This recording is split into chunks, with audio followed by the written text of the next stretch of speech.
Hello बच्चों, क्या हाल चाल। This is OP Gupta, your math mentor on this beautiful channel of yours that is Mathematicia by OP Gupta. So I welcome you all to a brand new session of class 11th pleasure test series, that is PTS number 2, which is a full syllabus test series for class 11th term first examination. चलिए जरा आगे बढ़ते हैं और इस test को attempt करने के लिए कुछ जरूरी बातें आपको ध्यान में रखनी चाहिए, यानी जनरल इंस्ट्रक्शंस, उनके बारे में आपको बता देता हूं. तो जैसा कि आप यहां पर देख पा रहे होंगे, this question paper contains 3 sections, that is section A, section B and section C. Section A carries 20 questions, जिसमें से कोई से भी 16 क्वेश्चन आपको अटेम्प्ट करने हैं. Similarly section B carries 20 questions and again any 16 question can be attempted by you. Section C carries 10 questions और कोई से भी 8 questions आपको अटेम्प्ट करने होंगे. So as such टोटल हमारे पास 20 + 20 + 10 यानी 50 क्वेश्चंस होंगे और हमें अटेम्प्ट कितने करने होंगे? 16 + 16 + 8 यानी 40 क्वेश्चन हमें अटेम्प्ट करने होंगे. कोई भी नेगेटिव मार्किंग नहीं है, मतलब तुक्काबाजी चल सकती है, लेकिन आपको तुक्का नहीं मारना चाहिए. तुक्का मारो तो भी लॉजिक के साथ मारो, ठीक है. हर पार्ट कंपलसरी होने वाला है. Every question will carry equal marks. In general हमारे पास 40 क्वेश्चन, तो every question will carry equal marks, यानी पूरा पेपर आपका 40 मार्क्स का होने वाला है.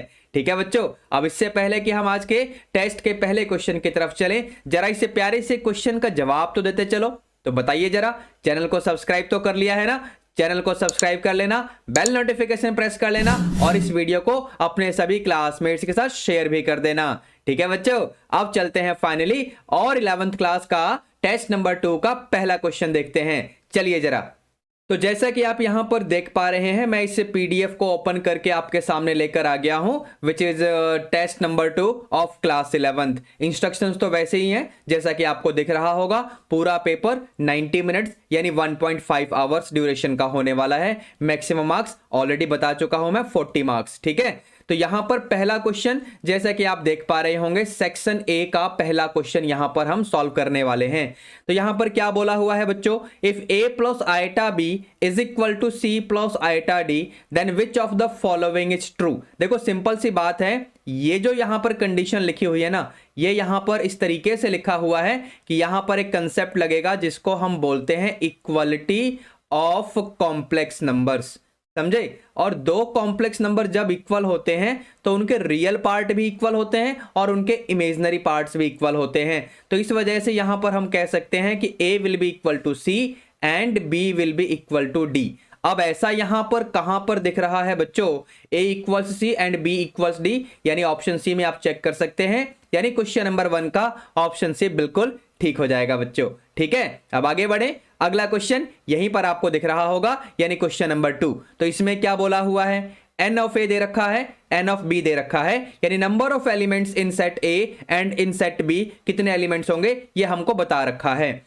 For 2 disjoint sets. अब डिसजॉइंट सेट्स का मतलब ये हुआ कि अगर मैं number of elements in a intersection b अगर ये देखूंगा तो ये 0 आने वाला है, क्योंकि डिसजॉइंट सेट्स का मतलब ये होता है कि इनका इंटरसेक्शन करोगे तो ये 5 बनेगा, मतलब इनमें कुछ भी कॉमन नहीं होता है. ठीक है, तो आपसे ना n of a union b की वैल्यू पूछी गई है. देखो फॉर्मूला डायरेक्टली अगर मैं लिखूं, n of a union b is equal to n of a plus n of b minus n of a intersection b. समझे? अब यहां पर वैल्यू पुट कर दो, यानी 17 + 8 - 0 यानी कितना बना? 25. अब 25 का मतलब ऑप्शन सी आप चेक कर सकते हैं, यानी क्वेश्चन नंबर 2 का भी ऑप्शन सी बिल्कुल ठीक हो जाएगा. बात समझ आ रही है सभी को? ठीक है बच्चों, अब जरा क्वेश्चन नंबर 3 को भी देख लेते हैं. क्वेश्चन 3 भी यहीं पर दिख रहा है. Which term of the series, ये रहा आपका सीरीज. ठीक है, इस सीरीज का कौन से पोजीशन पे ये वाला टर्म मिलने वाला है? तो अगर आप ध्यान से देखें बच्चों, तो ये जो सीरीज गिवन है ना, ये एक ज्योमेट्रिक प्रोग्रेशन है जिसका फर्स्ट टर्म ये रहा, और अगर कॉमन रेशो आप फाइंड करेंगे तो कॉमन रेशो की वैल्यू ये आएगी. ठीक है, और इसका nth टर्म का फॉर्मूला क्या होता है? nth टर्म का फॉर्मूला देखो इस तरीके से होता है. तो अगर nth टर्म के इक्वल मैं 1/729 को रख दूंगा, तो यहां पर a और r की वैल्यू पुट करेंगे और हमें n की वैल्यू फाइंड करनी होगी. ठीक है बच्चों, तो चलो काम शुरू करते हैं जरा. तो यहां पर जैसे ही मैं a की वैल्यू पुट करूंगा, ठीक है, और r की जगह -1/3 और ये रहा n-1, तो यहां पर 1/729. अब 1/729 का मतलब क्या हुआ? 3 की पावर में क्या, 3 की पावर में 6 अगर हम लगा देंगे तो यही मिल जाएगा ना, बात समझ आ रही है, 729 मिल जाएगा। तो यहां पर अगर आप ध्यान से देखें दोनों साइड को अगर मुझे कंपेयर करना होगा तो हमें यहां पर RHS में -3 की पावर में 6 लिखना पड़ेगा, समझे कि नहीं। तो चलिए जरा नेक्स्ट स्टेप में लिखते हैं। तो यहां पर मैं क्या करने वाला हूं, दिस इज -1/3 की पावर n-1 और यहां पर 1/-3 अब पूरे की पावर में 6 इस तरीके से लगा दो। बात समझ आ रही है सभी को, ठीक है ना। तो यहां पर देखो बेस सेम हो गया तो पावर को कंपेयर करेंगे, तो हमने कंपेयर कर लिया तो n की वैल्यू 7 आ जाएगी। कहने का मतलब 7th term of this series will be 1/729। That means option D को आप चेक कर सकते हैं। क्वेश्चन नंबर 3 के लिए ऑप्शन डी बिल्कुल ठीक हो जाएगा बच्चों। बात समझ आ रही है, ठीक है। अब चलते हैं जरा अगले क्वेश्चन यानी क्वेश्चन नंबर 4 की तरफ। तो ये रहा जी क्वेश्चन नंबर 4 आपके सामने आ चुका है, ठीक है। तो चलो जरा इसको भी करते हैं किस तरीके से होगा। यहां पर ये लिमिट इवैल्यूएशन का क्वेश्चन है, तो कैसे करेंगे बच्चों। यहां पर अगर आप ध्यान से देखें मैं बेसिकली ये वाला फॉर्मूला अप्लाई करने वाला हूं, a² - b² यानी a - b इंटू a+b। तो ये फॉर्मूला यहां पर किस तरीके से हमारी हेल्प करेगा बच्चों। न्यूमरेटर में ये फॉर्मूला लगाऊंगा मैं, so we can write it √x - 2 √x + 2 upon √x - 2। अगर आप सिंप्लीफिकेशन किए बिना लिमिट वैल्यू डायरेक्टली पुट करेंगे ना तो यहां पर आपको 0/0 फॉर्म मिल रही होगी। आप चेक करके देख सकते हैं लिमिट वैल्यू यानी x अप्रोचेस 4 है, यहां डाल के देख लो 0/0 फॉर्म आपको तैयार दिखेगी, ठीक है। तो सिंप्लीफिकेशन तो करना ही पड़ेगा, तो मैं भी सिंप्लीफिकेशन कर रहा हूं।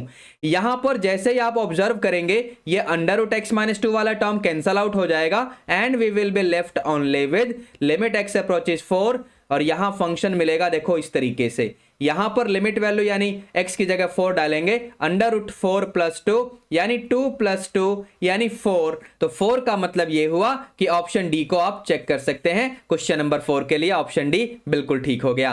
बात समझ आ रही है बच्चों। अब आगे बढ़ते हैं जरा क्वेश्चन नंबर 5, इसको भी देख लेते हैं। तो क्वेश्चन 5 भी लिमिट इवैल्यूएशन का ही है। यहां पर भी अगर आप लिमिट वैल्यू यानी x अप्रोचेस 0 आपको दिख रहा होगा उसे इनपुट करेंगे तो 0/0 फॉर्म बनेगा। मतलब या तो सिंप्लीफिकेशन करेंगे या फिर किसी फॉर्मूले की हेल्प से सॉल्व करेंगे। तो यहां पर जो फॉर्मूला यूज होने वाला है ना, देखो ये होता है formula limit x approaches 0 sin x upon x। Now इसकी वैल्यू 1 होती है, मतलब जो भी साइन फंक्शन का एंगल दिख रहा है ना उस एंगल का लिमिट 0 होना चाहिए और वही एंगल sin x के नीचे होना चाहिए, तो आंसर 1 आ जाता है। तो यहां पर अगर मैं इस चीज को फॉलो करूं तो यहां मुझे किस तरीके से लिखना पड़ेगा, ध्यान से देखना। देखो limit x approaches 0 sin px, तो यहां नीचे होना चाहिए px, ठीक है ना। तो ऊपर भी आपको px लिखना पड़ेगा। ध्यान से देखो मैंने px ऐसे लिखा है क्योंकि डिनोमिनेटर में sin mx भी प्रेजेंट है। तो sin mx कहेगा मुझे mx दो, तो फिर नीचे भी हमें mx लगाना पड़ेगा। मैंने सिर्फ m लिखा, समझे कि नहीं, ठीक है। अब इसके बाद यहां पर अगर हम लिमिट की बात कर लें कि अगर x का लिमिट 0 है तो पक्का px का लिमिट भी 0 आएगा, दोनों तरफ p से मल्टीप्लाई कर दो। सिमिलरली mx का लिमिट भी 0 आएगा, मतलब लिमिट चेंज करने की यहां कोई समस्या नहीं आई। तो यहां पर देखो फॉर्मूले की हेल्प से sin px अपॉन px और px का लिमिट 0 है तो आंसर 1 आ गया। ये बीच में p अपॉन m, ठीक है ना। ऐसे ही sin mx अपॉन mx और mx का लिमिट 0 है, इसकी वैल्यू भी 1 आ जाएगी, यानी p upon m will be the answer. यानी ऑप्शन सी को आप चेक कर सकते हैं। क्वेश्चन नंबर 5 का ऑप्शन सी बिल्कुल ठीक हो जाएगा बच्चों। बात समझ आ रही है, ठीक है। अब जरा क्वेश्चन नंबर 6 को भी देख लेते हैं। तो यहां पर हमसे इसने ना इसका कंजुगेट पूछा हुआ है। अब कंजुगेट निकालने के लिए सबसे पहले इसको सिंप्लीफाई कर लो जरा। तो कॉम्प्लेक्स नंबर को अगर मैं z एज्यूम कर लूं तो a + b होल स्क्वायर का फॉर्मूला मैं लगा सकता हूं। a² ये रहा प्लस b², तो प्लस b² करोगे तो बेसिकली प्लस का 4 आयटा स्क्वायर आ जाएगा, प्लस 2ab 2 × 5 × 2 आयटा, तो क्या बनेगा बच्चों 20 आयटा। इसको सॉल्व करते हैं। आयटा स्क्वायर बेसिकली -1 होता है, इसका भी मुझे यूज करना पड़ेगा। तो यहां पर जैसे ही आयटा स्क्वायर की जगह -1 रखेंगे 25 - 4 यानी 21 + 20 आयटा आ जाएगा। अब तुम्हें इसका कंजुगेट निकालना है, तो यहां पर 21 - 20 आयटा 21 माइनस 20 आएटा, ऐसा मुझे ऑप्शन ए में दिख रहा है, आपको भी दिख ही रहा होगा। ठीक है बच्चों, तो क्वेश्चन 6 भी निपट गया। अब आगे बढ़ते हैं, क्वेश्चन नंबर 7 की तरफ चलते हैं। तो ये रहा क्वेश्चन नंबर 7 आपके सामने आ चुका है बच्चों। यहां पर क्या बोला हुआ है, if A and B are two sets such that, set A ये रहा, सेट बी ये रहा, आपसे ए इंटरसेक्शन बी की वैल्यू पूछी गई है बच्चों। ए इंटरसेक्शन बी यानी दोनों ही सेट्स में जो एलिमेंट्स कॉमन है, हमें सिर्फ वो एलिमेंट्स लिखने हैं। तो यहां पर ए दिख रहा है, यहां पर भी ए दिख रहा है, बी यहां पर कहीं नहीं है, सी भी कहीं नहीं है, मतलब यही एक एलिमेंट यहां पर कॉमन दिखेगा। तो ए इंटरसेक्शन बी की वैल्यू मैं लिख चुका हूं, यानी ऑप्शन सी आप चेक कर सकते हैं। क्वेश्चन नंबर 7 का ऑप्शन सी सही हो जाएगा बच्चों। बात समझ आ रही है। अब यहां पर क्वेश्चन डी भी आपको दिख रहा होगा। इसने क्या पूछा हुआ है, इन्होंने पूछा हुआ है दिस एक्सप्रेशन के लिए इमेजिनरी पार्ट क्या होगा। पहले इसको सिंप्लीफाई करिए, 6 plus under root of -1 under root of 25, समझे। तो 6 प्लस आइटा और ये 5 हो जाएगा। तो यहां पर इमेजिनरी पार्ट क्या बना इसका बच्चों, तो यहां पर इसका इमेजिनरी पार्ट बनेगा, कोफिशिएंट ऑफ आइटा क्या है वो देख लो। तो यहां पर 5 इज द इमेजिनरी पार्ट का वैल्यू। तो 5 का मतलब ऑप्शन डी आप चेक कर सकते हैं। क्वेश्चन नंबर 8 का ऑप्शन डी सही हो जाएगा बच्चों। ठीक है, अब आगे बढ़ें, क्वेश्चन नंबर 9 की तरफ चलते हैं। तो ये रहा जी क्वेश्चन 9 आपके सामने आ चुका है। क्या बोला हुआ है, the range of the real function, इसका रेंज निकालना है। सबसे पहले तो हमको पता होना चाहिए कि ये जो फंक्शन है ना, इसकी वैल्यू ग्रेटर देन और इक्वल टू 0 होती है for all x belonging to R. देखो बच्चों, अगर आप ध्यान से देखो तो ये जो फंक्शन है ना, इसका डोमेन क्या बनेगा, इसका डोमेन बनेगा x बिलोंगिंग टू r। और सभी रियल नंबर्स के लिए यहां पर ये कंडीशन मॉडुलस फंक्शन के लिए तो मैं बता ही चुका हूं आपको। बात समझ आ रही है सभी को, ठीक है ना। अब अगर यहां पर मैं -1 से दोनों तरफ मल्टीप्लाई कर दूं तो हमें देखो ये पूरा एक्सप्रेशन इस तरीके से दिखेगा, मतलब इनइक्वालिटी चेंज हो जाएगी। पूरे में जैसे ही +1 ऐड करोगे, है ना, यानी +1 करोगे तो आपको देखो इस तरीके से दिखेगा। अब अगर तुम ध्यान से देखोगे तो लेफ्ट हैंड साइड में फंक्शन दिया हुआ है, यानी function has to be less than और इक्वल टू 1। तो बस यहां से आपका रेंज मिल जाएगा इस फंक्शन का। तो रेंज क्या मिलेगा, -∞ से 1 पे क्लोज इंटरवल, ध्यान रखना। तो ऐसा कहां पर लिखा हुआ है बच्चों, ऑप्शन बी को आप चेक कर सकते हो। क्वेश्चन नंबर 9 का ऑप्शन बी बिल्कुल ठीक हो जाएगा। ठीक है बच्चों, अब जरा क्वेश्चन नंबर 10 को भी देख लेते हैं। क्वेश्चन 10 में हमें क्या बोला हुआ है, यहां पर ये स्टैटिक्स का क्वेश्चन है।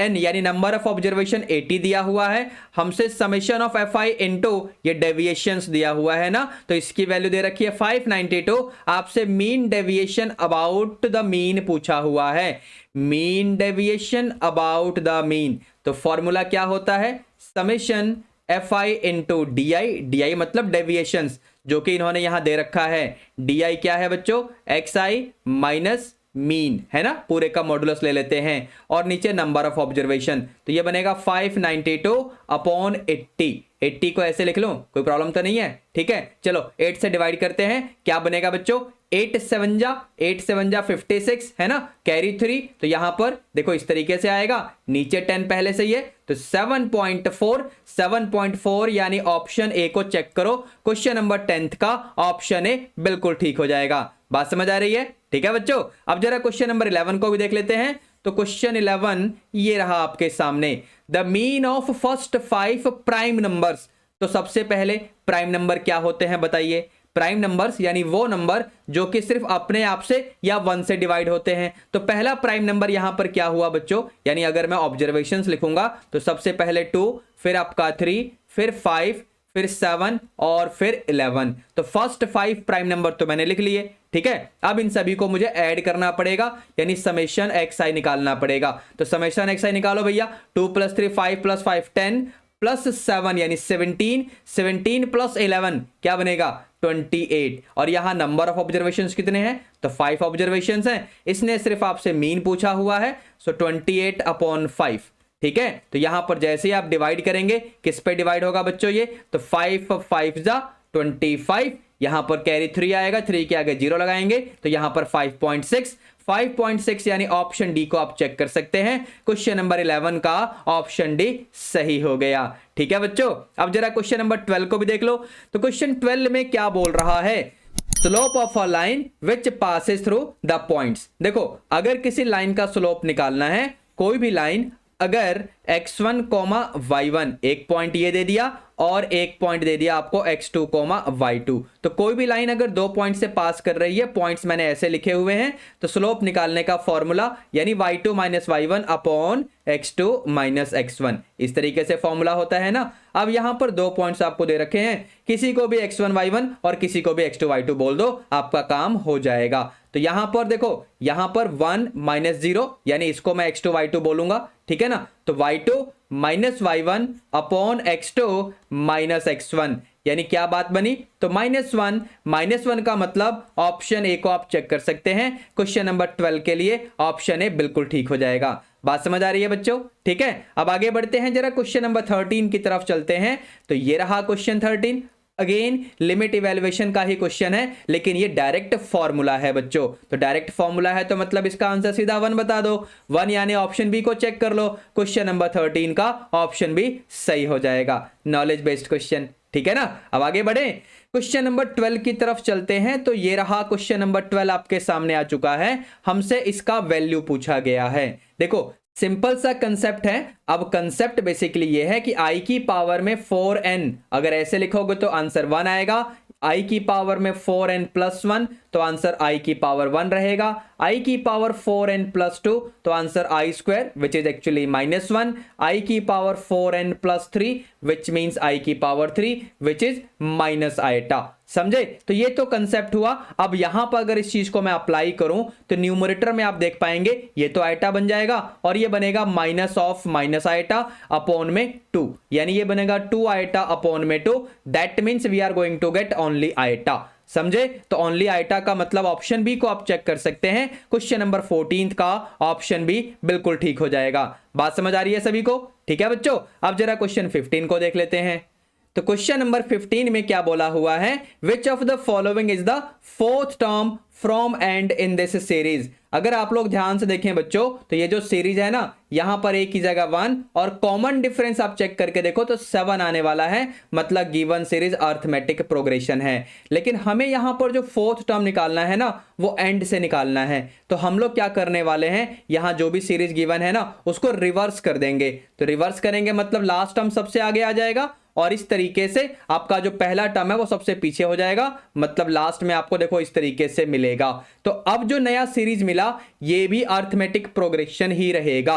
बात समझ आ रही है। तो यहां पर नया फर्स्ट टर्म क्या हो जाएगा, देखो 99, और अगर कॉमन डिफरेंस लिखेंगे तो यहां पर अगर कॉमन डिफरेंस 7 है ना, तो यहां पक्का -7 आएगा, यानी अगर यहां -2 होता तो यहां +2 आता। समझे, एपी को अगर रिवर्स करते हैं तो नया सीरीज भी एपी होता है और कॉमन डिफरेंस में क्या चेंज होता है बता दिया मैंने, और नया फर्स्ट टर्म भी यहां पर आपको मिल गया है। अब यहां पर आपको फोर्थ टर्म निकालना है इस नए वाले अर्थमेटिक प्रोग्रेशन का। तो फोर्थ टर्म कैसे निकालते हैं बच्चों, तो फोर्थ टर्म इन एपी, इसको निकालने का फॉर्मूला क्या हो जाएगा, फॉर्मूला तो वही चलेगा, मतलब first term that is 99 plus 4 - 1 into common difference. समझे, यानी क्या बनने वाला है, ये 99 और ये 3 और ये -7, यानी 99 - 21। सॉल्व कर लो, 78 आ रहा होगा। 78 का मतलब ऑप्शन सी को आप चेक कर सकते हैं। क्वेश्चन नंबर 15 का ऑप्शन सी बिल्कुल ठीक हो जाएगा बच्चों, ठीक है। अब जरा क्वेश्चन नंबर 16 को भी देख लेते हैं, जो आपको इसी पेज पे दिख रहा होगा। The number of non empty relations defined on this set ए, ठीक है। तो यहां पर ए क्रॉस ए में कितने एलिमेंट्स आएंगे बच्चों, तो ए क्रॉस ए में कितने एलिमेंट्स होंगे, यहां 3 एलिमेंट्स हैं, मतलब 3 × 3 यानी 9 एलिमेंट्स होंगे। So total number of relations अगर हमें लिखने हो, तो टोटल नंबर ऑफ रिलेशंस अगर हमें लिखने हो तो ये क्या बनेगा, 2 की पावर 9 यानी 512। लेकिन इसने पूछा था number of non empty relation, तो ये 512 रिलेशन जो आएंगे ना, इसमें एम्प्टी रिलेशन भी शामिल होगा। तो बस एक कम कर दो, कहने का मतलब क्या हो जाएगा, 511। ये आपका आंसर होने वाला है, यानी ऑप्शन बी को आप चेक कर सकते हैं। क्वेश्चन नंबर 16 का ऑप्शन बी बिल्कुल ठीक हो जाएगा बच्चों। बात समझ आई, आगे बढ़ें, क्वेश्चन नंबर 17 की तरफ चलते हैं। तो 17th क्वेश्चन में क्या है, mean deviation from median of the first 5 natural numbers. तो पहले 5 नेचुरल नंबर्स क्या हुए बच्चों, पहले 5 नेचुरल नंबर यानी 1 2 3 4 एंड 5, ठीक है ना। यहां पर मीडियन बड़े आराम से मिल जाएगा जो कि 3 आने वाला है, मिडिल वैल्यू मैंने डायरेक्टली लिख दिया। तो डेविएशन क्या बनेगा बच्चों, डेविएशन कैसे निकालेंगे, डेविएशन यानी xi माइनस मीडियन पूरे का मॉडुलस ले लो, ये आपका डेविएशन बन जाएगा, समझे। तो डेविएशन किस तरीके से मिलेगा, 1 माइनस 3 यानी -2 का मॉडुलस यानी 2 आ जाएगा, फिर 2 माइनस 3 यानी -1 का मॉडुलस यानी 1, 3 माइनस 3 यानी 0, 4 माइनस 3 यानी 1, 5 माइनस 3 यानी 2, ठीक है ना। तो यहां पर summation di upon number of observation, तो ये बन जाएगा मीन डेविएशन अबाउट मीडियन का फॉर्मूला। तो बस अब यहां पर समेशन di निकाल लेते हैं, 2 + 1 3 और यहां से भी 3 यानी 6 अपॉन, तो कितने ऑब्जर्वेशन है, तो 5 ऑब्जर्वेशन, 6 अपॉन 5 यानी 1.2, 1.2 यानी ऑप्शन ए को आप चेक कर सकते हैं, 17th का ऑप्शन ए बिल्कुल ठीक हो जाएगा बच्चों। बात समझ आ रही है सभी को, ठीक है। अब चलते हैं जरा क्वेश्चन नंबर 18 को देख लेते हैं। तो ये रहा क्वेश्चन नंबर 18 आपके सामने आ चुका है। इसमें क्या करना है, इन द रिलेशन आपके सामने है, the element 2 is related to. तो यहां पर एलिमेंट 2 किसके साथ रिलेटेड है, देखो यहां पर 2 इज रिलेटेड टू 3, समझे, 2 इज रिलेटेड टू 3। तो यहां पर एलिमेंट 3 से 2 रिलेट हो रहा होगा, मतलब ऑप्शन बी को आप चेक कर सकते हैं, 18th का ऑप्शन भी सही हो जाएगा, ठीक है। अब यहां क्वेश्चन 19 भी दिया हुआ है, तो बेसिकली ये मुझे इक्वालिटी ऑफ ऑर्डर्ड पेयर्स वाला कंसेप्ट के ऊपर बेस्ड क्वेश्चन लग रहा है। तो यहां पर देखो ये एक ऑर्डर्ड पेयर है, ये भी एक ऑर्डर्ड पेयर है, तो दोनों पेयर्स अगर इक्वल हैं तो यहां पर इनके जो फर्स्ट पोजीशन पे एलिमेंट्स हैं यानी first component of each ordered pairs will be equal. चलो यहां पर हमने इसको इक्वल रखा और सेकंड कंपोनेंट भी इक्वल होंगे बच्चों, बात समझ आ रही है। तो चलो काम शुरू करो, x/3 5/3 -1, तो इसका एलसीएम लोगे तो ये 2/3 आएगा, तो x की वैल्यू 2 आ जाएगी। सिमिलरली यहां पर आप काम करेंगे तो 1/3 प्लस 2/3 एलसीएम लेंगे तो यहां पर 3/3 यानी 1, यानी y की वैल्यू 1 आ जाएगी, x की वैल्यू 2 आ जाएगी। तो पहले इसने x की वैल्यू और फिर y की वैल्यू पूछी हुई है यानी 2,1, तो 2,1 यानी ऑप्शन ए को चेक कर सकते हैं, क्वेश्चन नंबर 19 का पहला ऑप्शन सही हो जाएगा बच्चों। बात समझ आ रही है सभी को, ठीक है। अब जरा क्वेश्चन नंबर 20 को भी देख लेते हैं। तो क्वेश्चन 20 में क्या बोला हुआ है, लिमिट इवैल्यूएशन का क्वेश्चन है, कैसे करेंगे। तो यहां पर न्यूमरेटर में हम लोग सबसे पहले ट्रिग्नोमेट्री का फॉर्मूला लगाएंगे। तो फॉर्मूला क्या है, 2 sin स्क्वायर 2x हो जाएगा यहां पर, डिनोमिनेटर में 2x स्क्वायर पहले से ही है, यहां 2 और 2 कैंसिल हो जाएंगे। कौन सा फॉर्मूला यूज किया मैंने बच्चों, फॉर्मूला है 1 माइनस cos 2a, क्या होता है 2 sin स्क्वायर a, समझे। यहां 2 और 2 कैंसिल हो चुके हैं, तो हमें क्या मिल जाएगा, लिमिट x अप्रोचेस 0, न्यूमरेटर में sin स्क्वायर 2x, समझे, और नीचे क्या मिलेगा, तो नीचे सिर्फ x स्क्वायर मिलेगा। लेकिन यहां पर एंगल में 2x होने की वजह से नीचे 2x होना चाहिए था, बट यहां पर साइन फंक्शन का स्क्वायर भी है, मतलब एंगल का स्क्वायर हमें नीचे बनाना पड़ेगा। तो 2x का होल स्क्वायर मतलब 4x स्क्वायर, तो यहां 4 से डिवाइड और 4 से मल्टीप्लाई कर दो, समझे। अब सुनना, अगर x का लिमिट 0 है तो 2x का लिमिट भी 0 हो जाएगा, बात समझ आ रही है, ठीक है। तो बस इसको पकड़ो यहां से, ये क्या बन जाएगा 1 का स्क्वायर इंटू 4, यानी आंसर 4 आ जाएगा। अब 4 होने का मतलब ऑप्शन डी को आप चेक कर सकते हैं, ठीक है, यानी क्वेश्चन नंबर 20 का ऑप्शन डी बिल्कुल ठीक हो जाएगा। बात समझ आ रही है सभी को, ठीक है। अब आगे बढ़ते हैं, जरा क्वेश्चन नंबर 21 को भी देख लेते हैं। तो क्वेश्चन 21 ये भी लिमिट इवैल्यूएशन का ही है। इसमें क्या करना है, देखो फॉर्मूला तो वही लगेगा जो मैंने अभी थोड़ी देर पहले बताया, लेकिन ये फॉर्मूला कहां लगेगा, न्यूमरेटर में। तो चलो काम शुरू करते हैं जरा। यहां पर क्या बनने वाला है, लिमिट x अप्रोचेस 0, ऊपर बनेगा 2 sin स्क्वायर x/2, समझे। अच्छा नीचे पहले से x प्रेजेंट है और यहां पर 10x, तो 10x को अगर मैं लिखूं 10x अपॉन x, तो x से मैंने डिवाइड किया तो x से मल्टीप्लाई भी करना पड़ेगा, तो बस यहां पर स्क्वायर लगा दो, कोई प्रॉब्लम किसी को, ठीक है ना। अब 10x अपॉन x, इसकी वैल्यू भी 1 हो जाएगी क्योंकि x का लिमिट ऑलरेडी आपको 0 दिया हुआ है, चेक कर लो। तो जैसे ही आप देखेंगे इसकी हेल्प से यहां डिनोमिनेटर में जो मैंने ब्रैकेट इंट्रोड्यूस किया है ना, उसकी जगह मैं 0 लिख दूंगा, ठीक है। यहां न्यूमरेटर में 2 यानी कांस्टेंट मल्टीप्लाई है, उसको लिमिट के बाहर कर सकते हो, तो आपको मिलेगा sin स्क्वायर x/2, ठीक है। अच्छा नीचे x स्क्वायर बचा हुआ है, अब सुनना ध्यान से, अगर यहां पर साइन फंक्शन का स्क्वायर नहीं होता तो मैं नीचे x/2 लिखता, लेकिन साइन फंक्शन का स्क्वायर है तो मुझे नीचे चाहिए होगा x² 4, समझे, यानी एक्स स्क्वायर पहले से ही था, मुझे इसको 4 से डिवाइड करना पड़ेगा, तो बस यहां पर 4 से मल्टीप्लाई भी करो। कहने का मतलब देखो इस तरीके से आपको दिख जाएगा। अब अगर x का लिमिट 0 है बच्चों, तो x/2 का लिमिट भी 0 आएगा, कोई डाउट नहीं है, दोनों तरफ 2 से डिवाइड कर दिया। अब यहां पर अगर इस स्टेप के बाद आगे बढ़ेंगे, बाहर 2 प्रेजेंट है, ये 1 स्क्वायर हो जाएगा और ये 1/4 यानी 2/4 यानी 1/2, यानी ऑप्शन सी को आप चेक कर सकते हैं। क्वेश्चन नंबर 21 का ऑप्शन सी सही हो जाएगा। बात समझ आ रही है? तो सेक्शन बी का पहला क्वेश्चन हम सॉल्व कर चुके हैं। अब आगे बढ़ते हैं जरा, यहां पर क्वेश्चन नंबर 22 की बारी है। क्वेश्चन नंबर 22 में हमें क्या बोला गया है? देखो हमसे ना इस फंक्शन का डोमेन पूछा गया है। ये स्क्वायर रूट फंक्शन है जो कि तभी डिफाइंड होगा जब स्क्वायर रूट के अंदर वाली क्वांटिटी क्या होनी चाहिए, ग्रेटर देन और इक्वल टू 0 होनी चाहिए। ठीक है, अगर तुम इसका फैक्टर बना लोगे तो a minus B A plus B, एक second, a minus B A plus B यानी 3 प्लस एक्स हो जाएगा यहां पर, तो ये ग्रेटर देन और इक्वल टू 0 होना चाहिए। नंबर लाइन पे अगर क्रिटिकल पॉइंट देखोगे तो यहां से -3 और यहां से 3 आएगा, तो ये रहा आपका नंबर लाइन। तो नंबर लाइन पे इन सभी इंटरवल्स के हिसाब से यानी -∞ से -3 से 3 और 3 से इन्फिनिटी, तो इन तीनों इंटरवल में से अगर 1 बाय 1 कोई सी भी रैंडम वैल्यू पुट करके यहां देखोगे और जहां पर भी ये कंडीशन सेटिस्फाई हो जाए, बस उस इंटरवल को हम यहां पर फाइनल कर देंगे। तो अगर आप इस इंटरवल में से कोई सा भी नंबर लेंगे ना, जैसे 3.1 लेके देखो, 3.1 यहां डालोगे ना तो बेसिकली ये नेगेटिव और ये पॉजिटिव, नेगेटिव इंटू पॉजिटिव यानी नेगेटिव आएगा, जो कि इस कंडीशन को यानी ग्रेटर देन और इक्वल टू 0 वाली कंडीशन को वॉयलेट करेगा,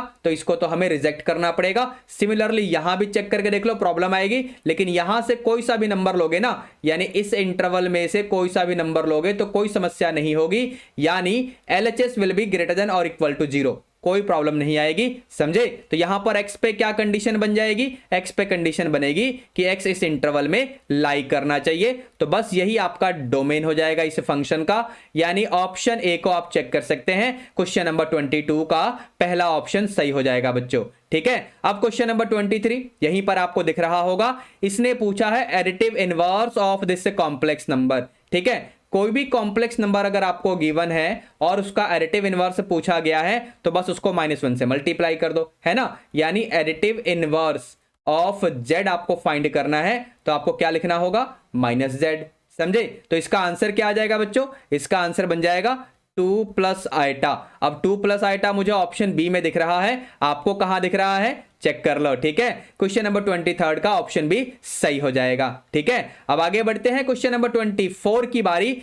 क्वेश्चन 24 में इक्वेशन ऑफ लाइन पूछा गया है which passes through 1,2 and origin, origin मतलब 0,0। ठीक है, तो यहां पर फॉर्मूला क्या लगेगा बच्चों? सबसे पहले स्लोप निकाल लो, तो स्लोप कैसे निकालेंगे? y2 minus y1 upon x2 minus x1, that means slope की वैल्यू 2 आ जाएगी। तो इक्वेशन ऑफ लाइन का फॉर्मूला क्या बन जाएगा? इक्वेशन ऑफ लाइन का formula y minus y1 equal to slope x minus x1। समझे? यानी क्या बन जाएगा? y equals 2x। अब y इक्वल 2x कहां पर दे रखा है बच्चों? तो y इक्वल्स 2x तो कहीं नहीं है, लेकिन अगर मैं साइड चेंज कर दूं तो 2x minus y equal to 0 आ जाएगा, और ऐसा मुझे ऑप्शन ए में दिख रहा है, आपको भी वहीं दिख रहा होगा, चेक कर लो। ठीक है बच्चों, क्वेश्चन नंबर 24 का ऑप्शन ए सही हो जाएगा। अब आगे बढ़ते हैं, क्वेश्चन नंबर 25 यहीं पर आपको दिख रहा होगा the number of terms in this series. ये जो सीक्वेंस आपको दे रखा है इसमें टोटल कितने टर्म्स आएंगे आपको ये बताना है। तो ये जो सीरीज है ना, बेसिकली यहां पर फर्स्ट टर्म चेक करो और कॉमन रेशो तो नहीं लेकिन कॉमन डिफरेंस चेक करो बेटा, 7 - 3 या 11 - 7, यानी कॉमन डिफरेंस यहां 4 आएगा। इसका nth टर्म यानी लास्ट टर्म आपको दिख रहा होगा 95। ठीक है ना, nth टर्म हम कैसे निकालते हैं बच्चों? nth टर्म हम कैसे निकालते हैं? तो AP के nth टर्म का फॉर्मूला यानी a plus n-1 into common difference. ठीक है, तो यहां पर यह बन जाएगा 95, now that is equal to 3 plus n-1 और यहां पर d की जगह 4। तो यहां से अगर आप 3 को लेफ्ट हैंड साइड में ले जाएंगे तो 92 is equal to n-1 into 4। ठीक है, तो यहां से क्या बनेगा? n-1 इंटू 4, तो 92 अपॉन 4 हो जाएगा, दैट मीन्स 23। तो यहां से n की वैल्यू क्या आ जाएगी? 24, यानी इस पूरी सीक्वेंस में, पूरी सीरीज में कितने टर्म्स होने वाले हैं? 24 टर्म्स होने वाले हैं, यानी ऑप्शन बी को आप चेक कर सकते हैं। क्वेश्चन नंबर 25 का ऑप्शन बी बिल्कुल ठीक हो गया। ठीक है बच्चों, अब जरा क्वेश्चन नंबर 26 को भी देखा जाए। क्वेश्चन नंबर 26 में क्या है? यहां पर क्या बोला हुआ है, if A and be with the two sets containing 3 and 6 elements respectively, ठीक है ना। तो यानी हमको क्या बता दिया इसने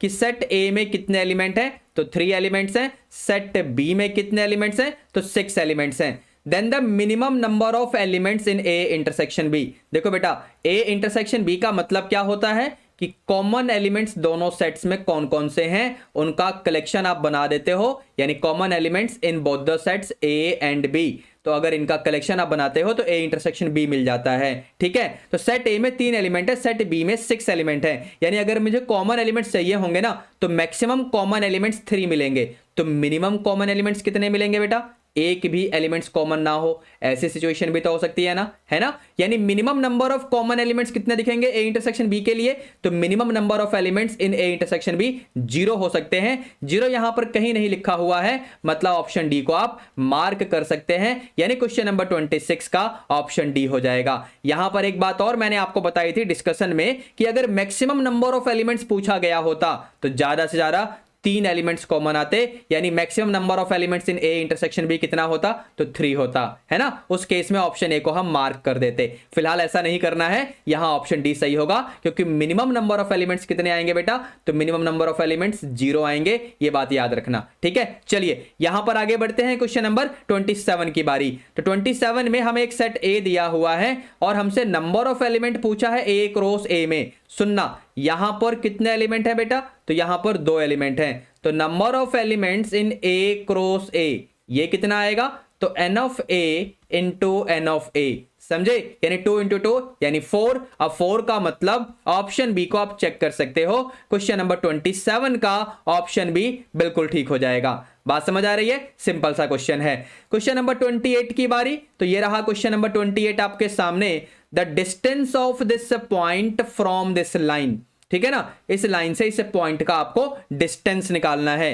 कैसे करेंगे, फॉर्मूला क्या होता है बच्चों, देखो अगर कोई भी लाइन इस तरीके से आपको गिवन है, कोई भी लाइन अगर इस तरीके से गिवन है, ये आपका कोई लाइन है, मैं अगर ड्रॉ करूं, मान लीजिए कैसे ड्रॉ करूं भाई, देखो अगर ये आपका कोई लाइन है, मैंने ऐसे दे दिया, अब इसका डिस्टेंस मुझे किसी पॉइंट, सपोज पॉइंट P से निकालना है विच इज x1, y1, ठीक है। तो अगर मुझे डिस्टेंस निकालना है तो ये परपेंडिकुलर डिस्टेंस होना चाहिए, जैसे मैंने ये परपेंडिकुलर ड्रॉ किया, अगर इसको पॉइंट Q मैं बोल दूं, यानी PQ is perpendicular to the given line, तो यहां पर ये जो PQ लेंथ आपको निकालना है ना, इस डिस्टेंस को निकालने का फॉर्मूला क्या होता है कि जो भी लाइन है ना उसमें x की जगह पॉइंट का x कोऑर्डिनेट, y की जगह पॉइंट का y कोऑर्डिनेट, यानी जो भी आपका लाइन है उसका एज इट इज यहां कॉपी करो, x और y की जगह पॉइंट्स के x और y कोऑर्डिनेट यहां डाल दो, पूरे का मॉडुलस, ठीक है। और यहां डिनोमिनेटर में under root of a square plus b square, a और b क्या है यहां लाइन की इक्वेशन में आपको दिख रहा होगा, ठीक है। अब इस कंसेप्ट की हेल्प से अगर यहां पर मैं काम करना स्टार्ट करूं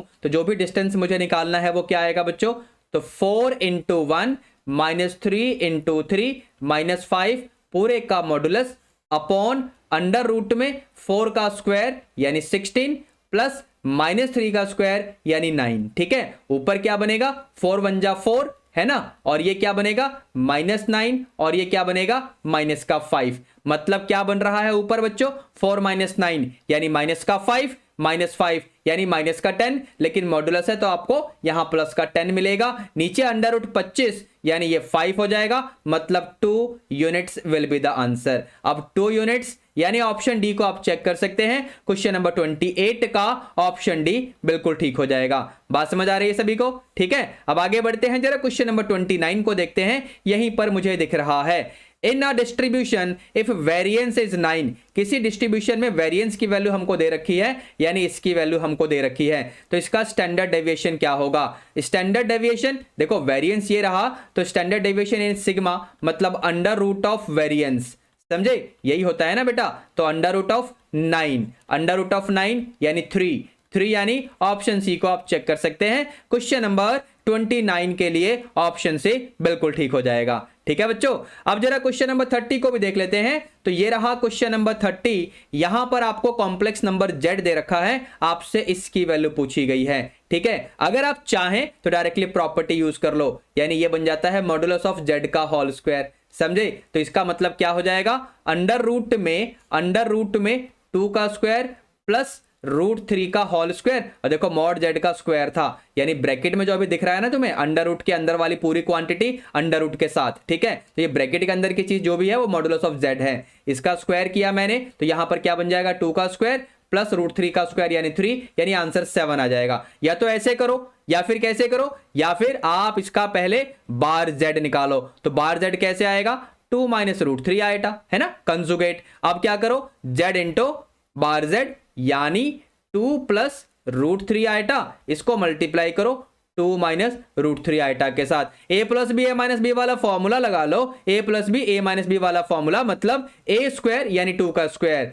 माइनस बी स्क्वायर यानी क्या हो जाएगा √3 आएटा का स्क्वायर, मतलब क्या बनने वाला है बच्चों, तो ये बनने वाला है 4 माइनस 3 आएटा स्क्वायर -1 होता है ना, यहां पुट करो, आंसर फिर से आपका 7 आ जाएगा। ठीक है बच्चों, मतलब यहां पर ऑप्शन डी को आप मार्क कर सकते हैं, जैसे मन करे वैसे कर लेना। याद रखना यहां मैंने एक प्रॉपर्टी बताई, जेड इंटू बार जेड क्या होता है मॉड जेड का स्क्वायर। ठीक है बच्चों, चलिए काम शुरू करते हैं, अगले क्वेश्चन की तरफ बढ़ते हैं, क्वेश्चन नंबर 31। तो क्वेश्चन नंबर 31 में हमें एक सेट ए दे रखा है विच इज एम्प्टी सेट। तो हमसे एलिमेंट पूछे गए हैं पी ऑफ ए में कितने एलिमेंट आएंगे। देखो सेट ए में कितने एलिमेंट है बेटा, तो सेट ए में ये नंबर ऑफ एलिमेंट्स कितने हैं बेटा, तो 0। तो यहां पर number of elements in P of A कितना बन जाएगा, number of elements in P of A यानी 2 की पावर n यानी 2 की पावर 0 यानी 1। ठीक है 1 यानी ऑप्शन ए को आप मार्क कर सकते हो क्वेश्चन नंबर 31 में। ठीक है बच्चों, अब आगे बढ़ते हैं, क्वेश्चन नंबर 32 की तरफ चलते हैं। तो यहां पर क्वेश्चन नंबर 32 ये रहा, आपके सामने दिख रहा होगा। यहां मुझे मल्टीप्लिकेटिव इनवर्स निकालने के लिए बोला गया है। मल्टीप्लिकेटिव इनवर्स ये कॉम्प्लेक्स नंबर है आपका, ठीक है, इसका आपको मल्टीप्लिकेटिव इनवर्स निकालना है, मतलब 1/z फाइंड करना है, मतलब 1/4 - 3 आएटा। ठीक है ना, डिनोमिनेटर में आइटा वाला टर्म दिखते ही आप यहां रेशनलाइज कर दो, यानी 4 + 3 आइटा से मल्टीप्लाई और डिवाइड कर दो। ऊपर आपको दिख रहा होगा 4 + 3 आइटा इंटू 1 यानी सेम रह जाएगा। नीचे a + b a - b का फॉर्मूला यानी a² - b², समझे, यहां पर देखो ऐसे मिल जाएगा।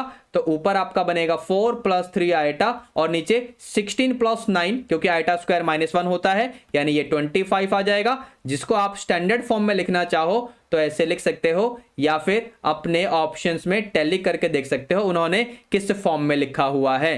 तो उन्होंने तो इसी फॉर्म में छोड़ दिया है, मतलब 4 + 3 आइटा अपॉन 25 यानी ऑप्शन डी को आप चेक कर सकते हैं। क्वेश्चन नंबर 32 का ऑप्शन डी सही हो जाएगा। ठीक है बच्चों, अब आगे बढ़ते हैं, क्वेश्चन नंबर 33 की तरफ चलते हैं। ये रहा क्वेश्चन नंबर 33 आपके सामने। यहां पर आपको एक कॉम्प्लेक्स नंबर दिया हुआ है, इस फॉर्म में आपसे मॉड जेड की वैल्यू पूछी गई है। मॉड जेड मतलब क्या करेंगे, अंडर रूट में जो भी रियल पार्ट है उसका स्क्वायर यानी cos स्क्वायर π/4, ठीक है, प्लस इमेजिनरी पार्ट का स्क्वायर यानी sin square π/4। cos square theta plus sin square theta angle same है ना, तो आंसर 1 आ जाएगा। अंडर रूट ऑफ 1 यानी 1 ही रह जाएगा। 1 होने का मतलब ऑप्शन सी को आप चेक कर सकते हैं। क्वेश्चन नंबर 33 का ऑप्शन सी बिल्कुल ठीक हो जाएगा बच्चों। बात समझ आ रही है? ठीक है, अब जरा 34 की बारी। 34 में क्या है, यहां पर सेट ए सेट बी दे रखा है, आपसे ए क्रॉस बी की वैल्यू पूछी गई है, मतलब दोनों सेट्स का कार्टेशियन प्रोडक्ट आपसे इसकी वैल्यू पूछी गई है। ठीक है बच्चों, तो चलो काम शुरू करते हैं। देखो 1,3 बिल्कुल ठीक है, 1,4 1,5 ठीक है, 2,3 2,4 2,5 ऑप्शन ए फिलहाल मुझे ठीक लग रहा है। लेकिन अगर आप ध्यान से देखें तो ऑप्शन बी में भी ऐसा ही तो लिखा हुआ है, कोई दिक्कत नहीं है ना, बस एलिमेंट्स का ऑर्डर इधर उधर कर दिया है, वैसे तो बिल्कुल सेम लग रहा है। लेकिन अगर आप ऑप्शन सी में देखेंगे तो इन्होंने बोल दिया option A and B both, मतलब मुझे फिलहाल ऑप्शन बी ठीक लग रहा है। बट अगर आप ध्यान से देखेंगे बच्चों तो यहां पर देखो मैंने एक गड़बड़ कर रखी है, यहां पर ये इंटेंशनल गड़बड़ है। यहां पर मैंने दोनों पेयर्स के बीच में कोई कॉमा नहीं लगाया है, दिख रहा है आपको, 2,5 एक पेयर बना, फिर 2,3 दूसरा पेयर बना, इन दोनों पेयर के बीच में भी तो कॉमा आएगा। देखो यहां पर कॉमा है, यहां कॉमा है, यहां कॉमा है, यहां कॉमा है, कोई दिक्कत नहीं है। बट यहां पर कॉमा नहीं है, मतलब अगर मैंने इसको ऐसे लिखा होता तो ऑप्शन सी को मैं मार्क कर देता, क्योंकि ए और बी दोनों ठीक हो जाते, लेकिन फिलहाल इस कॉमा की ऑप्शंस की वजह से ऑप्शन बी ठीक नहीं हो सकता, इसीलिए ऑप्शन सी भी ठीक नहीं होगा। ऑप्शन डी ये तो वैसे भी ठीक नहीं है, तो ऑप्शन ए ही सही हो जाएगा, यानी यहां 34 का ऑप्शन ए सही होगा। ऑब्जर्वेशन का खेल है, ठीक है बच्चों। अब आगे बढ़ते हैं क्वेश्चन नंबर 35 की तरफ। ये रहा क्वेश्चन नंबर 35 आपके सामने आ चुका है। देखो यहां पर आपको F of X equal to, ये क्या है बच्चों, इसे बोलते हैं ग्रेटेस्ट इंटीजर फंक्शन, ठीक है। अब ये काम कैसे करता है, ग्रेटेस्ट इंटीजर फंक्शन में अगर आप जो भी इनपुट करेंगे वो इंटीजर होगा तो आपको आंसर इंटीजर मिलेगा। मतलब क्या हुआ, अगर आप इस तरीके से इसकी वैल्यू पूछोगे तो 2 आएगा, अगर मान लो आपने इसकी वैल्यू पूछी तो -3 आएगा, क्योंकि आपने इनपुट में इंटीजर किया। लेकिन अगर आप इनपुट में इंटीजर ना करें, मान लो आपने 2.5 को इनपुट किया, तो 2.5 के लेफ्ट का पहला इंटीजर कौन सा है बच्चों, यानी 2, आंसर में 2 आ जाएगा। अगर मान लो मैंने यहां लिखा होता -3.1, तो -3.1 नंबर लाइन पर अगर आप देखोगे ये रहा -3.1, तो इसके लेफ्ट का पहला इंटीजर कौन सा है बच्चों, तो -4, तो आंसर आ गया -4। समझे कि नहीं, इस तरीके से काम होता है ग्रेटेस्ट इंटीजर फंक्शन का। तो इसने पूछा है एफ ऑफ -पाई, मतलब ये बन जाएगा -पाई का ग्रेटेस्ट इंटीग्रल वैल्यू। -पाई यानी अप्रोक्सीमेटली क्या बच्चों, माइनस का 3.14, तो माइनस का 3.14 यानी इसके लेफ्ट में पहला इंटीजर क्या मिलेगा, तो -4। बस यही आपका आंसर है, तो बस यही इसका आंसर है, यानी ऑप्शन बी को आप चेक कर सकते हैं। क्वेश्चन नंबर 35 में ऑप्शन बी बिल्कुल ठीक हो जाएगा बच्चों। बात समझ आ रही है सभी को, ठीक है। अब आगे बढ़ते हैं, क्वेश्चन नंबर 36 को भी देख लेते हैं। तो 36 में बोला हुआ है 3 आइटा प्लस 4 3 माइनस 4 आइटा पूरे का मॉडुलस। देखो यहां प्रॉपर्टी में क्या यूज करने वाला हूं ना, देखो इस तरीके से अगर दो कॉम्प्लेक्स नंबर मल्टीप्लाई है, दोनों का मॉडुलस लेना है मुझे, तो आप इस तरीके से इनका मॉडुलस अलग अलग निकाल के और फिर उनका मल्टीप्लीकेशन ले सकते हैं। मैं यहां पर यही प्रॉपर्टी यूज करूंगा, तो मैं क्या लिखूंगा, मॉडुलस ऑफ 4 प्लस 3 आइटा। ध्यान से देख लो, मैंने री राइट कर दिया है पहले ब्रैकेट के अंदर वाले कॉम्प्लेक्स नंबर को, दूसरे में 3 माइनस 4 आइटा, देखो इस तरीके से। तो यहां पर अंडर रूट क्या हो जाएगा, 4 का स्क्वायर यानी 16 और 3 का स्क्वायर यानी 9, ठीक है। अच्छा दूसरे का क्या होगा, 3 का स्क्वायर यानी 9 माइनस 4 का स्क्वायर यानी प्लस का 16, यानी ये क्या बनेगा, अंडर रूट में 25 मतलब 5, अंडर रूट में 25 मतलब 5, यानी 25 इज द आंसर, यानी ऑप्शन ए को आप चेक कर सकते हैं। क्वेश्चन नंबर 36 का ऑप्शन ए बिल्कुल ठीक हो जाएगा बच्चों। बात समझ आ रही है। अब आगे बढ़ते हैं, क्वेश्चन नंबर 37 को भी देख लेते हैं। तो ये रहा क्वेश्चन नंबर 37 आपके सामने। इसमें क्या है, पढ़िए। यहां पर इसने हमसे स्लोप इंटरसेप्ट फॉर्म पूछा हुआ है, इस लाइन के लिए स्लोप इंटरसेप्ट फॉर्म। अब स्लोप इंटरसेप्ट फॉर्म क्या होता है, y equal to mx plus C, समझे। इस फॉर्म में हमें इस लाइन को लिखना है, तो यहां पर सबसे पहले आप लिखो 4y is equal to -3x plus 6, समझे। यहां से दोनों तरफ अगर आप 4 से डिवाइड कर देंगे ना, तो -3/4 x और 6/4 करोगे तो 6/4 यानी 3/2, इस तरीके से भी लिख सकते हो, कोई प्रॉब्लम तो नहीं है, ठीक है। अब यहां पर अगर मैं कंपेयर करने लगूं तो ऑप्शन ए, वेल यहां पर मिसमैच हो गया, ये 3/4 इंटू एक्स हो गया, यहां -3/4 इंटू एक्स आना चाहिए था। तो ऐसा मुझे ऑप्शन बी में दिख रहा है, आपको भी दिख रहा होगा, चेक करके देख लो, ठीक है। यानी 37 का ऑप्शन बी सही हो जाएगा। अब आगे बढ़ते हैं, क्वेश्चन नंबर 38 की बारी। क्वेश्चन 38 आपके सामने आ चुका है बच्चों। क्या लिखा हुआ है, mister Gupta runs a coaching classes, ठीक है, अच्छी बात है।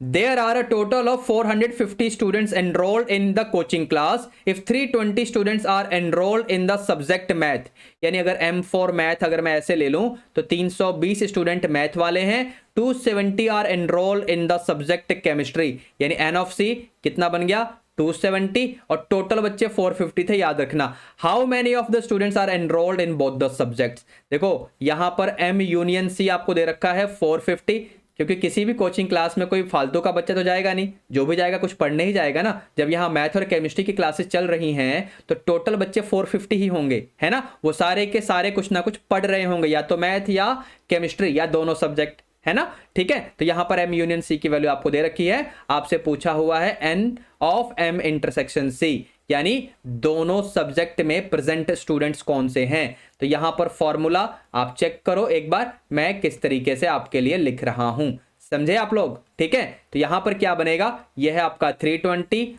प्लस 270 माइनस 450, तो ये क्या बनने वाला है बच्चों, ये बनने वाला है 590 माइनस 450। दैट मीन्स यहां पर क्या बन जाएगा आपका, तो ये आपका 0, 9 माइनस 5 यानी 4, तो आपका 140 का मतलब ऑप्शन ए को आप चेक कर सकते हैं, क्वेश्चन नंबर 38 का ऑप्शन ए बिल्कुल ठीक हो जाएगा बच्चों। ठीक है, यानी इतने स्टूडेंट्स दोनों सब्जेक्ट्स में एनरोल्ड हैं। ठीक है, अब आगे बढ़ते हैं, जरा क्वेश्चन नंबर 39 को भी देख लेते हैं। तो 39 में क्या बोला गया है, the geometric mean of two positive numbers is this. देखो ज्योमेट्रिक मीन तो इस तरीके से निकलता है, यहां से अगर आप स्क्वायरिंग कर देंगे तो a इंटू बी 64 आ जाएगा। ठीक है, अच्छा अर्थमेटिक मीन क्या है 10, तो अर्थमेटिक मीन तो ऐसे निकलता है ना, तो यहां से क्रॉस मल्टीप्लाई कर देंगे तो a प्लस बी की वैल्यू 20 आ जाएगी। एक इक्वेशन ये रहा, एक इक्वेशन ये रहा, आपसे इन दोनों नंबर्स की वैल्यू पूछी गई है। देखो वैसे तो हम सॉल्व कर सकते हैं, यहां से b की वैल्यू निकाल लो 20 माइनस a,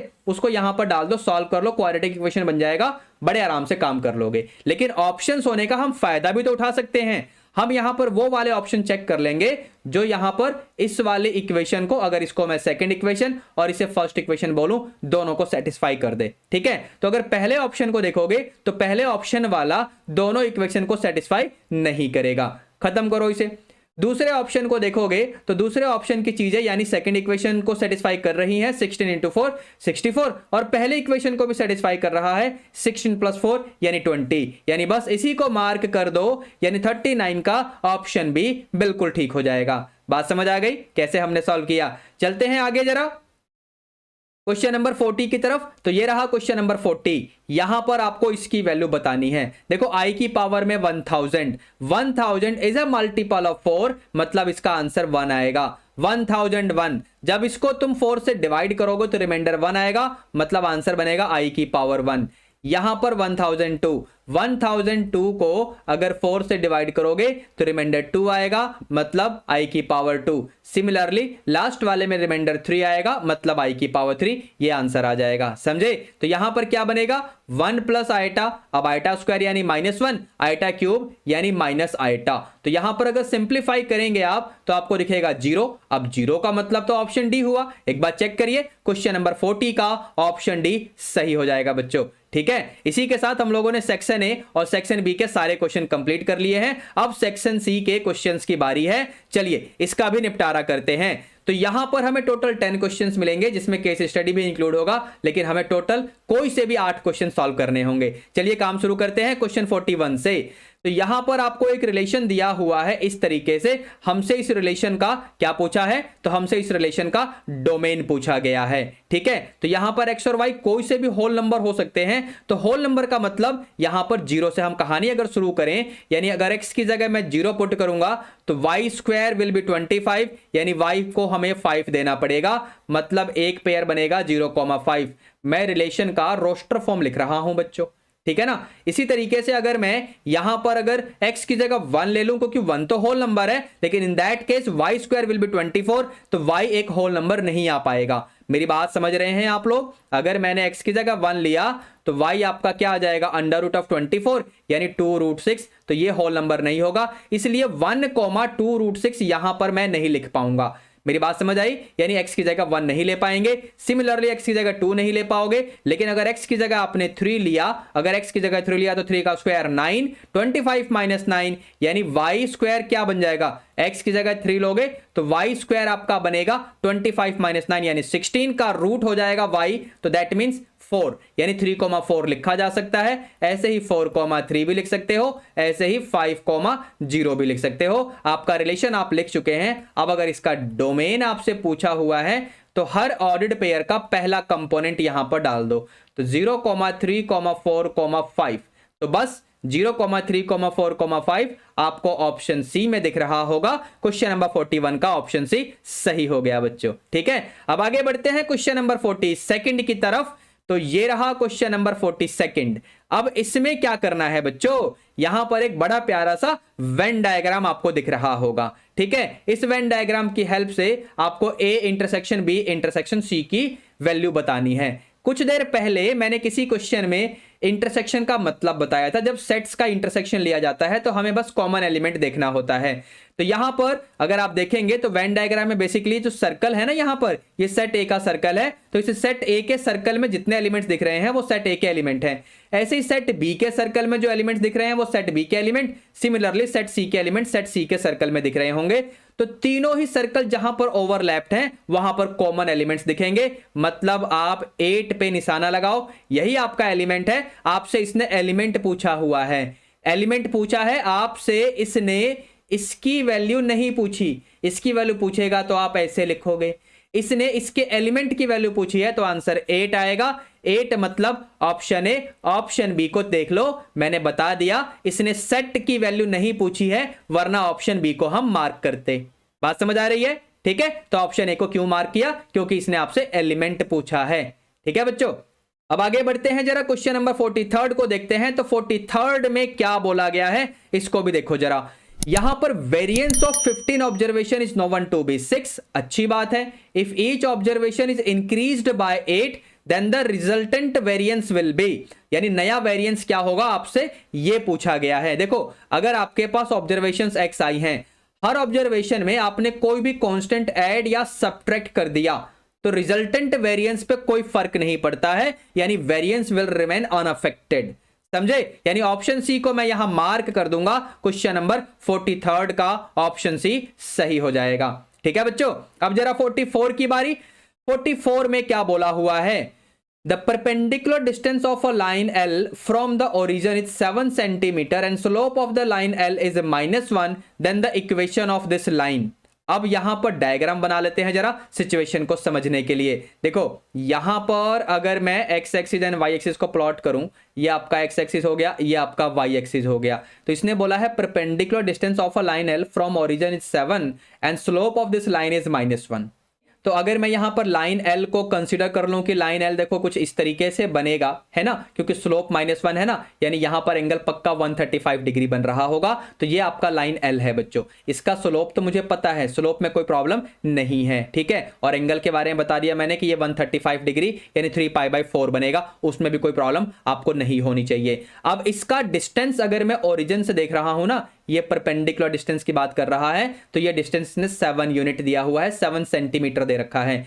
यहां पर अगर मैं कोई पॉइंट P एज्यूम कर लूं और P का अगर मैं इस तरीके से परपेंडिकुलर यहां ड्रॉ कर दूं बेटा, तो यहां पर बेसिकली अगर मैं कहूं कि इसको पॉइंट Q ऐसे मान लो, तो अगर आपसे पूछा जाए कि ये क्या आएगा तो बड़े आराम से निकाला जा सकता है। कैसे निकाला जा सकता है बच्चों? देखो ये 135 है ना, देखो ये 135 डिग्री है ना, तो ये कितना बनेगा बच्चों? ये बनेगा 45 डिग्री। ठीक है, और ये यहां पर 90 डिग्री, तो फिर ये पक्का आपका 45 डिग्री बनेगा। तो अगर मैं ट्राइंगल कंसीडर करूं, ट्राइंगल OQP, तो ये राइट एंगल ट्राइंगल है। इस राइट एंगल ट्राइंगल में अगर मैं OQ निकालने जाऊं, यानी base upon hypotenuse, OQ upon OP, तो B अपॉन H क्या होता है? तो cos π/4 क्यों? क्योंकि यहां 45 डिग्री। समझे? तो OQ की वैल्यू क्या आएगी बच्चों?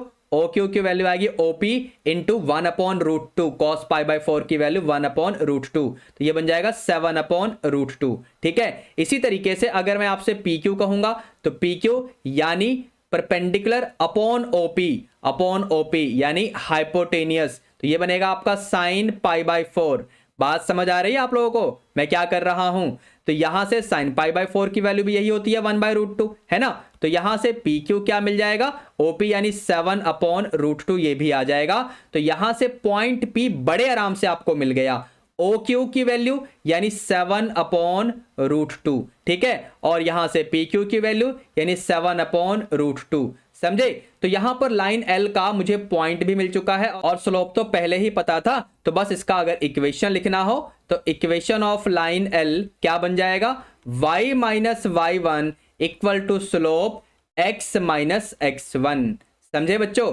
अब इसके बाद यहां पर सिंप्लीफाई करना है तो पूरे में √2 से मल्टीप्लाई कर दो। √2y - 7, now that is equal to -1, यहां बनेगा √2x और ये -7। ठीक है, अगर मैं यहां पर ब्रैकेट्स वगैरह ओपन कर दूं तो ये क्या बनने वाला है बच्चों? This is going to be, ये क्या बनेगा चेक करो ध्यान से, ये बनेगा आपका √2y plus under root 2x, ठीक है, और ये आपका प्लस का 7 होगा, इधर लेकर आओगे तो माइनस का 7 यानी माइनस का 14। Now that is equal to 0। बात समझ आई, ठीक है। पूरे में अगर आप रूट 2 कॉमन ले लेंगे ना पूरे में से, तो रूट 2 कॉमन लेंगे तो किस तरीके से दिखेगा आपको, ये दिखेगा आपका x plus Y minus 7 root 2। Now that is equal to 0, और ऐसा मुझे ऑप्शन बी में दिख रहा है। अगर आप देखें ध्यान से, क्वेश्चन नंबर 44 का ऑप्शन बी बिल्कुल ठीक हो जाएगा। बात समझ आ रही है सभी को? अच्छा क्वेश्चन है ना। चलिए अब आगे बढ़ते हैं, जरा क्वेश्चन नंबर 45 की तरफ चलते हैं। तो ये रहा क्वेश्चन नंबर 45 आपके सामने। इसमें क्या बोला हुआ है, the mean of 5 observation is 4.4। चलो मीन की वैल्यू आपको दे रखी है 4.4, कितने ऑब्जर्वेशंस, तो 5, और इनका वेरिएंस भी आपको दे रखा है कितना, तो 8.24, ठीक है। अब यहां पर आपको 3 ऑब्जर्वेशंस की वैल्यू दे रखी है 1, 2 एंड 6। आपको रिमेनिंग 2 ऑब्जर्वेशंस पता करनी है। अब अगर ऑब्जर्वेशंस को मैं xi से रिप्रेजेंट कर लूं, तो यहां पर ऑब्जर्वेशंस 1, 2 एंड 6, और रिमेनिंग ऑब्जर्वेशंस को अगर मैं x एंड y बोल दूं, तो यहां पर मीन हम कैसे निकालते हैं बच्चों, तो समेशन xi अपॉन n, इस तरीके से निकालते हैं। यहां पर आपको मीन की वैल्यू 4.4, n मतलब 5, क्रॉस मल्टीप्लाई कर रहा हूं, और ये समेशन xi यानी इन सभी ऑब्जर्वेशंस को ऐड करना शुरू कर दो।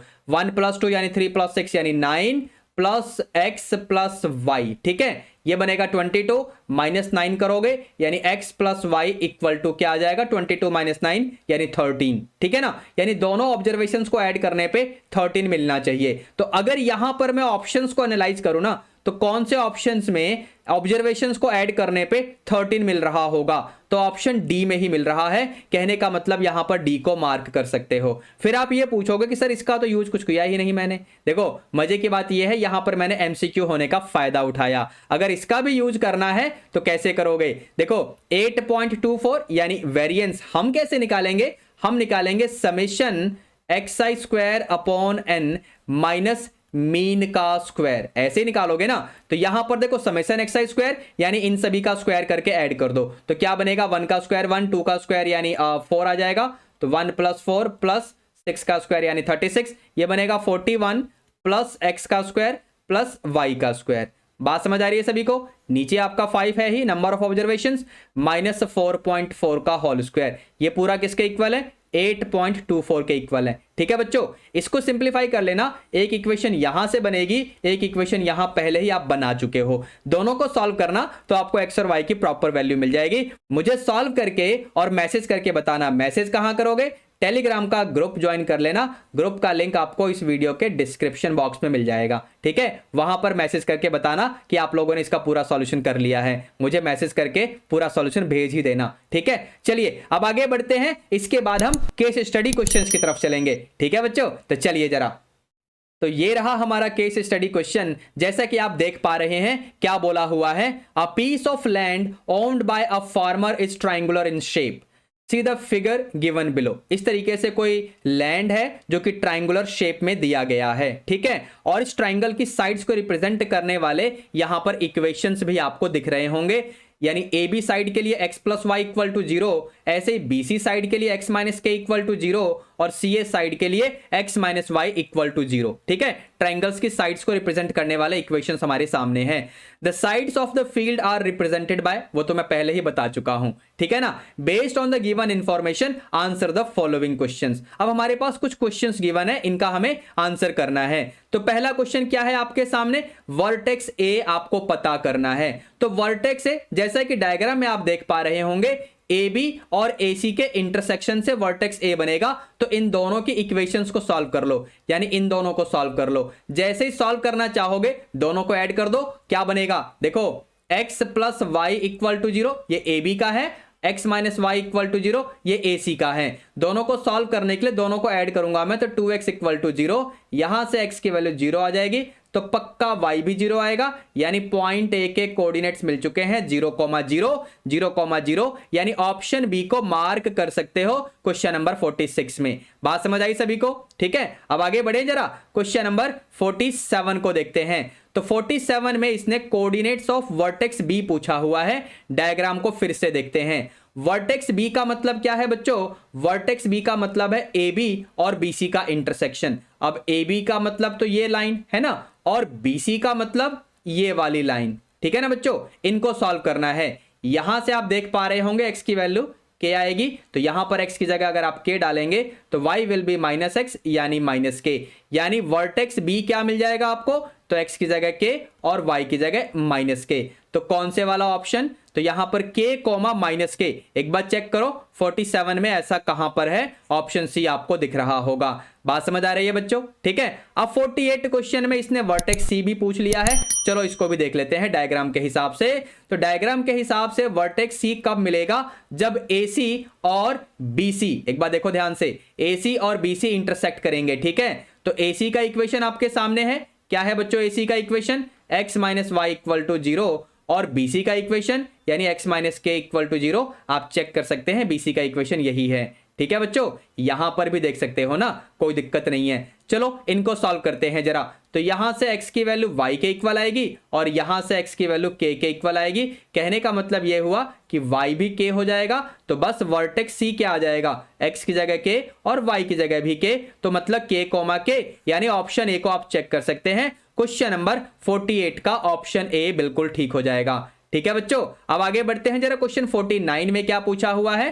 क्वेश्चन 49 में इसने area of the triangular field ये आपसे पूछ लिया है। देखो ध्यान से, आप लोग वर्टेक्स ए, वर्टेक्स बी और वर्टेक्स सी निकाल चुके हो, ठीक है ना। चलो यहां पर वर्टेक्स को मैं लिख देता हूं, वर्टेक्स ए ये रहा, वर्टेक्स बी हमने क्या निकाला था बच्चों, तो वर्टेक्स बी था आपका k, -k, ठीक है, k, -k, और वर्टेक्स सी यहीं पर दिख रहा है k, k, ठीक है। किसी भी ट्राइंगल के अगर तीनों वर्टेक्स हमको पता हो तो उसका एरिया निकालने का फॉर्मूला है ना, 10th क्लास में हमने पढ़ा हुआ है, हाफ मैग्नीट्यूड लेते हैं बेसिकली। तो यहां पर क्या आता है x1, देखो फॉर्मूला लिख दूं, x1 y2 - y3 plus x2, यहां पर क्या बनेगा बच्चों, y3 - y1, अगला x3, यहां पर क्या बनेगा बच्चों, y1 - y2, और ये पूरा एरिया स्क्वायर यूनिट्स में आता है, इसमें तो कोई डाउट नहीं होना चाहिए, ठीक है। तो चलो काम शुरू करते हैं। हाफ